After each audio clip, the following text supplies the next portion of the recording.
Now we will go into a story to show that about Raga.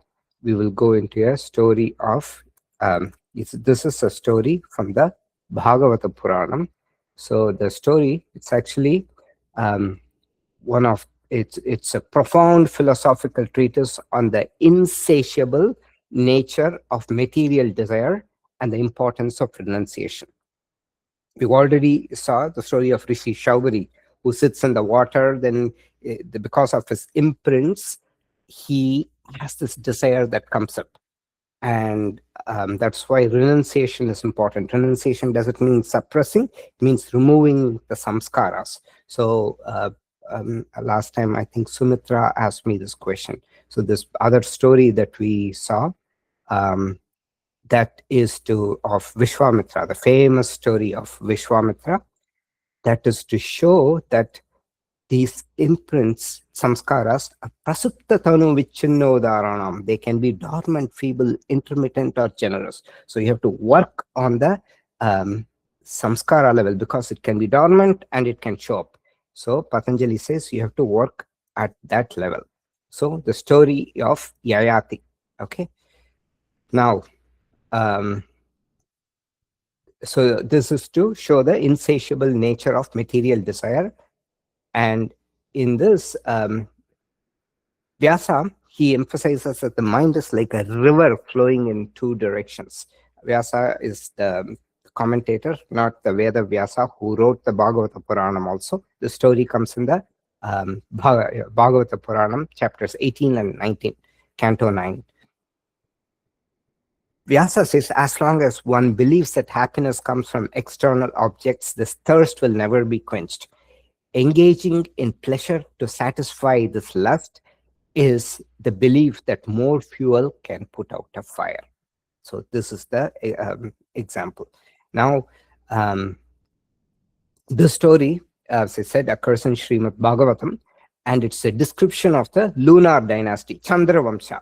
The core, so there is the Surya Vamsha and the Chandra Vamsha. And the Bhagavatam itself is a dialogue between the Rishi Shukadeva Goswami, the self-realized son of Vyasadeva, the one who wrote the Mahabharata, and he narrates the glories, the dialogue between him and the Emperor Parikshit. So the Parikshit is the grandson of Arjuna, Abhimanyu's son.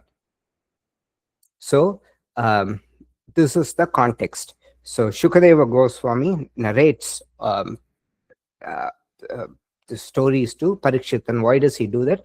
Emperor Parikshit, though a noble king, made a mistake, and he was cursed by a Brahmana boy to die within 7 days from the bite of a snake called Takshaka.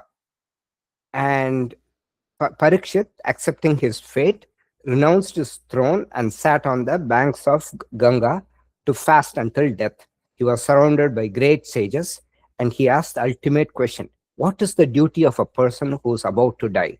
What should they hear, chant, and remember at the time of death?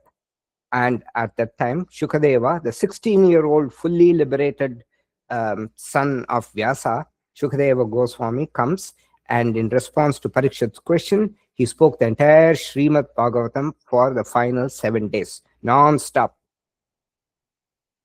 Okay, so this is the story. The transformation, there is a king, and king is Vrishaparva. He is the king of the asuras, demons. Demons doesn't mean, I've told you, it's not people with tusks, canine teeth. It refers to people who have more of a demonical quality.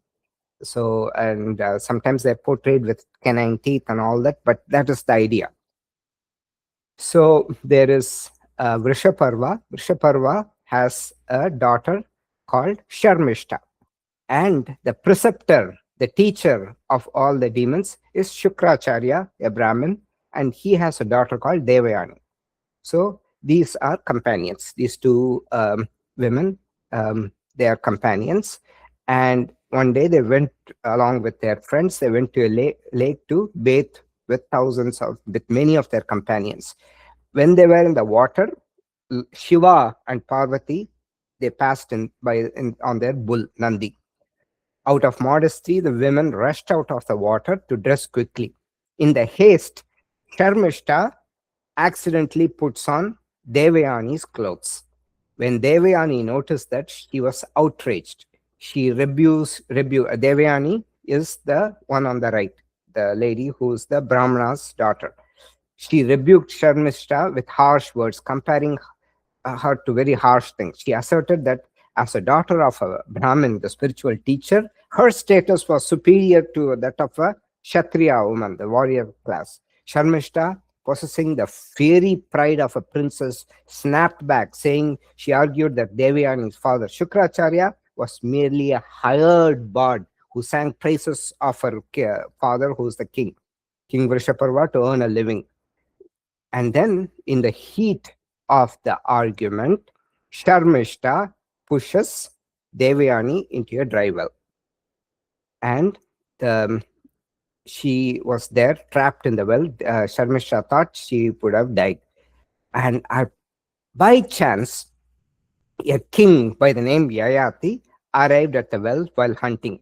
Seeing the beautiful Devayani trapped there, he reached down and pulled her up with his right hand. So she gives her right hand and uses his right hand to pull up. Now, those who know the Hindu weddings, so the bride and bridegroom are supposed to hold their right hand and walk around the fire. So that sanctifies the wedding. So Devayani later insisted that since Yayati held her by her right hand with his right hand, he should become her husband. So Devayani returned home and told her father about the insult and the attempted murder. And Shukracharya was devastated. He just decided, okay, no more of these asuras. Let's leave the kingdom. Then King Vrishaparva, the king, was terrified that losing this guru would mean losing his kingdom's protection, because Shukracharya had a secret weapon, which is a Sanjeevani mantra, which can revive the dead. And he fell at Shukracharya, the sage's feet, and begged for forgiveness. Shukracharya stated that he would only stay if his daughter was satisfied. So Devayani's demand was very absolute. Devayani said, Sharmishta, the princess, should become my personal maid servant. Sharmishta must follow me wherever I go after my marriage. So for the sake of her father's kingdom and for the survival of the Asura race, Sharmishta accepted this life of servitude.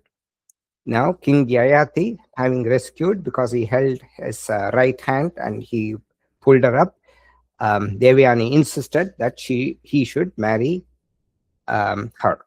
And she was very good looking, and he agreed. Shukracharya, so Shukracharya said, okay, you king, I can give my daughter, but on one condition. You must never, because he kind of suspected king and the princess, naturally kings get attracted to princesses. You should never sleep with Sharmishta, the maid. You should never take her to your bed. However, Sharmishta secretly approached Yayati, the king, prince, and pleading for a child so her lineage would not end. Because the Vrishaparva, the king that you saw, he only had one daughter. So if she doesn't have any kids, then the lineage would end. Yayati was bound by what he felt was the duty to a woman seeking a child. He succumbed. So he had 2 sons with Devayani and 3 with Sharmishta. And Devayani, when she discovered the betrayal, she fled to her father, enraged by the infidelity. Shukracharya cursed Yayati to instantly get old age and infirmity. And Yayati was suddenly transformed into a frail, wrinkled old man. But he begs for forgiveness. Then Shukracharya says, if one of your sons agrees to give you his youth in exchange for your old age, you may enjoy life once more. So of the 5 sons. First, he asks Yadu, the eldest son, can I have your youth? Because Shukracharya said, if one of your sons agrees to give you his youth in exchange for your old age, you may enjoy life. So Yayati was a proud king. He wanted to enjoy his youth, right? So he wanted his youth back. Um, so Yadu said, no, no, dad, I cannot give you my youth. So then he asks the middle three sons. They all refused for various reasons of self-interest. Puru, the youngest, out of devotion, said, Father, take my youth and give me your old age. My only happiness is your satisfaction. So Yayati, the transfer happens. So the youngest son, Puru, becomes old, and Yayati gets his youth back. And Yayati lived for 1,000 years with Puru's youth. He indulged in every pleasure imaginable. Eventually, he reached a profound realization. Desire is never satisfied by the enjoyment of objects of desire. It grows more intense, like a fire fed with ghee, clarified butter. So Yayati returned his youth to Puru, and he retired to the forest to meditate, and he practiced intense austerities to purge him of all his sins, and finally he achieved moksha. So what this shows is desire is never satisfied by more enjoyment. It grows more intense like a fire fed with fuel. In this case, it's ghee. Okay.